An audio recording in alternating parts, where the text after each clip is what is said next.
Keeping your trucks rolling smoothly takes more than just routine maintenance.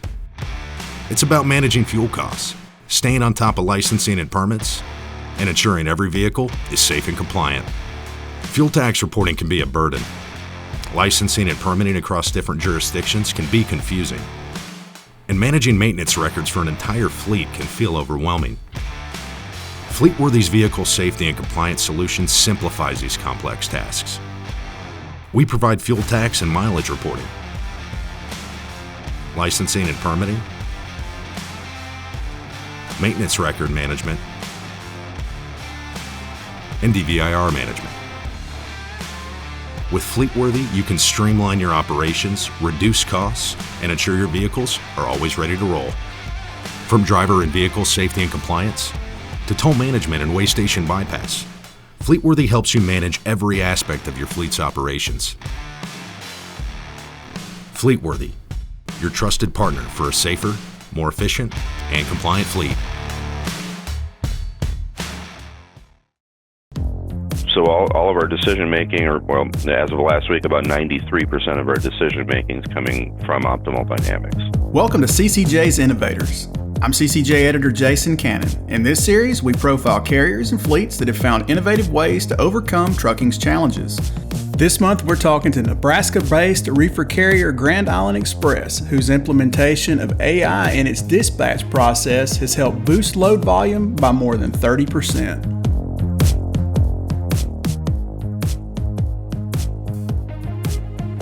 The AI technology that you're using, is it an optimal dynamics platform? And how did you integrate that into your system? And then we can kind of walk through that system. We are using optimal dynamics.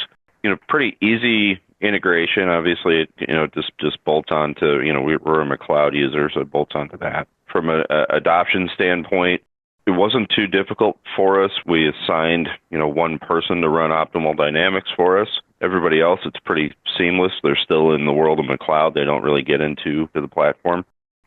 So all of our decision making, as of last week, about 93% of our decision making is coming from optimal dynamics.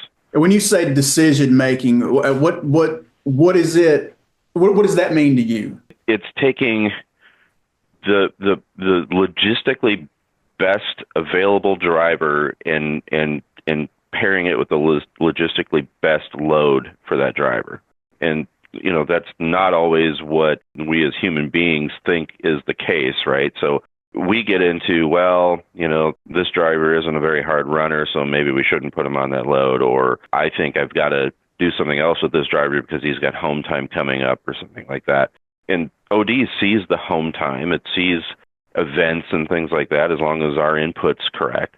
But it's pushing into that driver's hours more than we probably would to protect, we would protect the home time, probably a little bit more carefully, whereas that sees the opportunity and knows it's got the reasonable chance to make the home time. So it may dispatch on a load that we wouldn't even think about.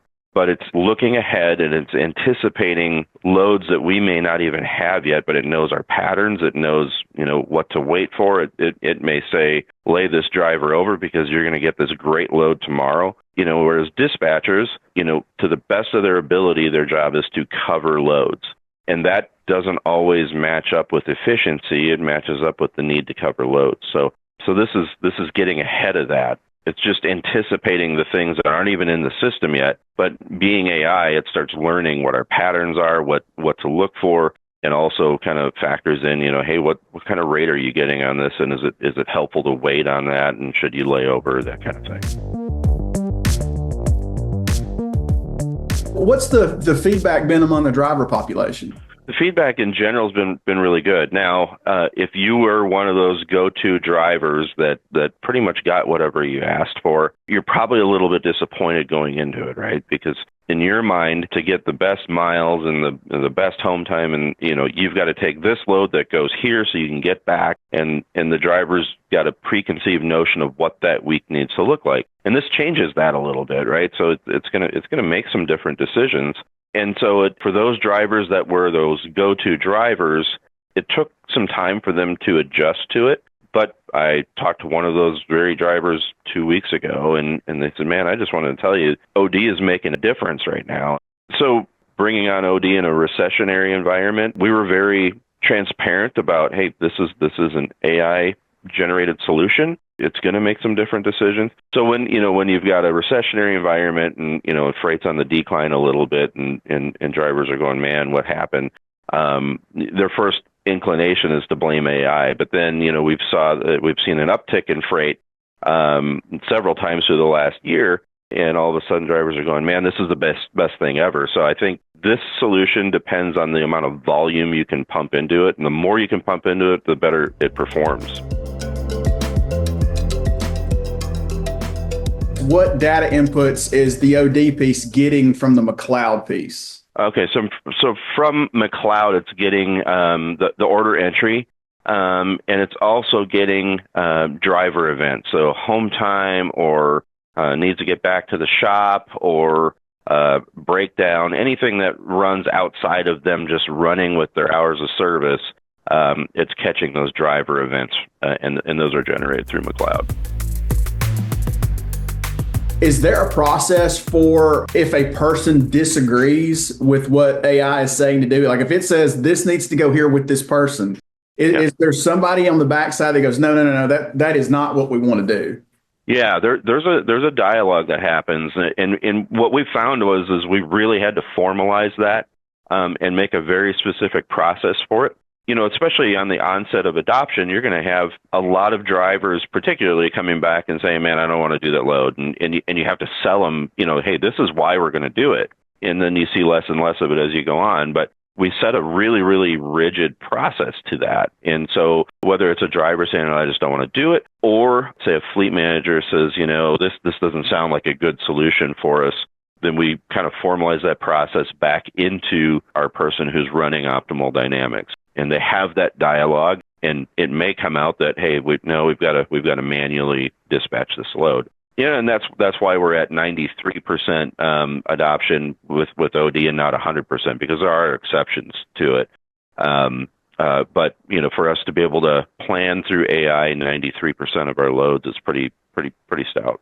The 7% exception, do you mean that's like the 7% of the time somebody has had to go in and say, no, that's not the right decision, or you're just not putting 100% of your loads through OD? So 100% of our loads are visible through OD, but that 7% is, it's some sort of exception that either the computer doesn't see, and to be honest, sometimes it's just bad data entry, right? So the computer's trying to make a decision on something that isn't really the case.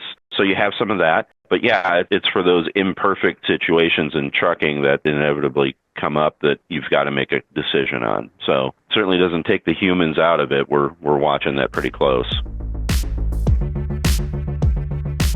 What does the job of a dispatcher look like with you guys now, since this is sort of an AI dispatch tool? So, 100% of our planning gets done, or, close to 100% of our planning gets done with OD. So fleet managers aren't dispatching anymore. They're fleet managers, so they're handling the driver issues, the human interaction with our drivers. And they can be a little more efficient at it, but it didn't cause us to have some massive reduction in fleet managers.